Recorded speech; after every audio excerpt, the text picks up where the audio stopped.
যদি আপনার কাছে ফারারি থাকে তাহলে আপনি অন্য গাড়ি কেন চালাবেন? কিন্তু যদি সেই ফারারি না চলে তাহলে আপনি কি করবেন? তার থেকে তো স্কুটার ভালো, সাইকেল ভালো, অটো ভালো। কিন্তু এখানে কথা হচ্ছে ফারারির না, কথা হচ্ছে উমরান মালিকের, যাকে অস্ট্রেলিয়া ক্রিকেটার ব্রেট লি ফারারির সঙ্গে তুলনা করেছিল। ডেল স্টেন অনেক প্রশংসা করেছিল, বলেছিল আগে গিয়ে সে অনেক বড় বোলার হবে, ভারতের সব থেকে ফাস্ট বোলার, যার প্রতি আমাদের অনেক ইমোশন আছে।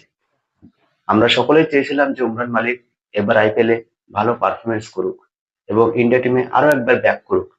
কিন্তু এটা খুবই হতাশার বিষয়। আমাদেরকে বলতে হচ্ছে যে উমরান মালিক আরো একবার ফ্লপ হয়ে যায়। আর ফ্লপ এই কারণে বলছি, কারণ ক্রিকেট পিচে তো সে খেলার সেরকম সুযোগই পায় না। ভেবেছিলাম এবার কলকাতা নাইট রাইডার্সে সুযোগ পাবে এবং ভালো খেলবে, কিন্তু দুঃখের বিষয় উমরান মালিক আইপিএল 2025 থেকেও বার হয়ে যায়। আগের কিছু সিজন হায়দ্রাবাদ টিমের সঙ্গে ছিল, কিন্তু সেখানে খেলার সে সুযোগ পেত না। সে সময় রিজার্ভ বেঞ্চে পড়ে থাকতো, কারণ সেখানে ছিল অনেক বড় বড় তারকা। সেখান থেকে সুযোগ পাওয়া কষ্টকরই ছিল। রিজার্ভ বেঞ্চে বসে থেকে থেকে তার খেলা ডাউন হয়ে যায়। কিন্তু এবার হায়দ্রাবাদ থেকে বেরিয়ে উমরান মালিক কলকাতা নাইট রাইডার্সে চলে যায়। আমরা সকলে ভেবেছিলাম যে এই সিজন উমরান মালিক ভালো পারফরমেন্স করবে, কিন্তু উমরান মালিক কি খবর বোঝাই মুশকিল। কোনো খেলা না করে সে চোট পেয়ে যায়।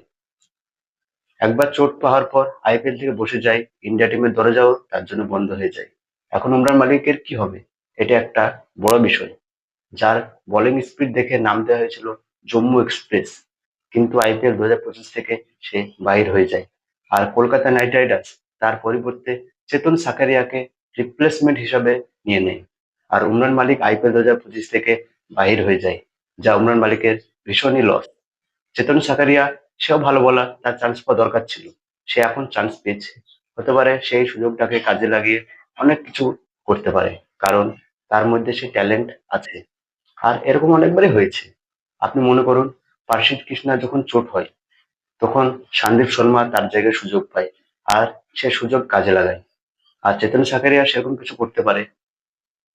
অনেকে মনে করে বিসিসিআই উমরান মালিকের উপর নজর রাখে না, তার উপর নজর রাখা দরকার। এরকম বলার ভারতের দরকার। এখন দুঃখের বিষয়, ভারতে এমন দুজন বোলার আছে যারা 150-এর উপর গতিতে বল করে থাকে, কিন্তু দুজনেই চোট। একজন উমরান মালিক আর অন্যজন মায়াঙ্ক যাদব। এটা ভীষণই হতাশার বিষয় যে চোটের জন্য খেলতেই পায় না। আর যেগুলো খেলেছে তাতেও খুব ভালো পারফরমেন্স ছিল না তার। মাঝখানে ইন্ডিয়া টিমে একটু ভালো পারফরমেন্স করেছিল, এক সিজন আইপিএল ভালো খেলেছিল, তারপর সবই অ্যাভারেজ। আইপিএল এ সে খেলেছে মোট 26টি ইনিংস, নিয়েছে 29টি উইকেট, আর ইকোনমি প্রায় 9.5। আর ইন্ডিয়া টিমে খেলেছে 8টি ম্যাচ, যার মধ্যে নিয়েছে 11টি উইকেট এবং সেখানে তার ইকোনমি 10.5। ওডিআই ক্রিকেটে খেলেছে 10টি ম্যাচ, নিয়েছে 13 উইকেট এবং সেখানে ইকোনমি 6.5। তো এটা তো খুব একটা সুন্দর স্টার নয়, যতটা তার নাম বড় হয়ে গেছিল। কিন্তু আমরা সকলে ভেবেছিলাম এই সিজন উমরান মালিক কিছু করবে এবং ইন্ডিয়া টিমে আরো একবার ব্যাক করবে, কিন্তু উমরান মালিক সেরকম কিছুই করছে না এবং আইপিএল 2025 থেকে চোটের জন্য ছিটকে যায়। তার এরকম হতে পারে যে আগামী বছর উমরান মালিক নিলামে আনসোল্ড হয়ে যায়। উমরান মালিক যখন আইপিএল এসেছিল তখন সে দেখিয়েছিল যে সে একজন বড় প্লেয়ার এবং অনেক ফ্যান বেসও সে তৈরি করে নিয়েছিল। কিন্তু এটা খুবই দুঃখের বিষয় যে উমরান মালিকের কেরিয়ার প্রায় একদম শেষের দিকে। উমরান মালিক হচ্ছে সেই বলার যে আইপিএল এ 157 গতিতে বল করেছিল। আপনাদের কি মনে হয়, উমরান মালিক আবারও কামব্যাক করতে পারবে? কি মনে হয় অবশ্যই জানান।